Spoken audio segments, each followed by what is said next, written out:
ഹേമ മാലിനിക്ക് 192 കോടിയുടെ സ്വത്ത്. ബോളിവുഡ് നടിയും ബിജെപിയുടെ മഥുര ലോക്സഭാ സ്ഥാനാർത്ഥിയുമായ ഹേമ മാലിനി നാമനിർദ്ദേശ പത്രിക സമർപ്പിച്ചു. പത്രികയിൽ തനിക്ക് 192 കോടിയുടെ സ്വത്തുള്ളതായി ഹേമ മാലിനി വ്യക്തമാക്കി. ഹേമ മാലിനി സമർപ്പിച്ച പത്രിക പ്രകാരം അവരുടെ കയ്യിൽ 12,52,000 രൂപയും ഭർത്താവും നടനുമായ ധർമ്മേന്ദ്രയുടെ കയ്യിൽ 25,000 രൂപയുമാണുള്ളത്. ഹേമ മാലിനിക്ക് 1,12 ലക്ഷം രൂപയുടെയും ഭർത്താവിന് 33 ലക്ഷം രൂപയുടെയും ബാങ്ക് ബാലൻസ് ഉണ്ട്.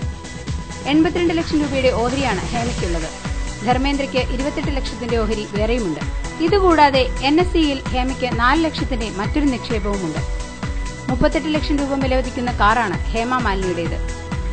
ഇവരുടെ പേരിൽ സ്വന്തമായി ഭൂമിയില്ലെങ്കിലും ഭർത്താവിന് 18 ഏക്കർ സ്ഥലമുണ്ട്. ഇവയ്ക്കെല്ലാം കൂടി 19 കോടി രൂപയോളം വിലമതിക്കും. 1 കോടിയിലേറെ മൂല്യം വരുന്ന സ്വർണ്ണാഭരണങ്ങളും 57 കോടി രൂപ വിലമതിക്കുന്ന വീടും ഹേമ മാലിനിക്കുണ്ട്. ഓരോ പ്രധാന വാർത്തയും ഇന്ത്യ ക്ലിപ്സിലൂടെ അറിയാൻ ഞങ്ങളുടെ ഫേസ്ബുക്കിലും ട്വിറ്ററിലും അംഗമാകും.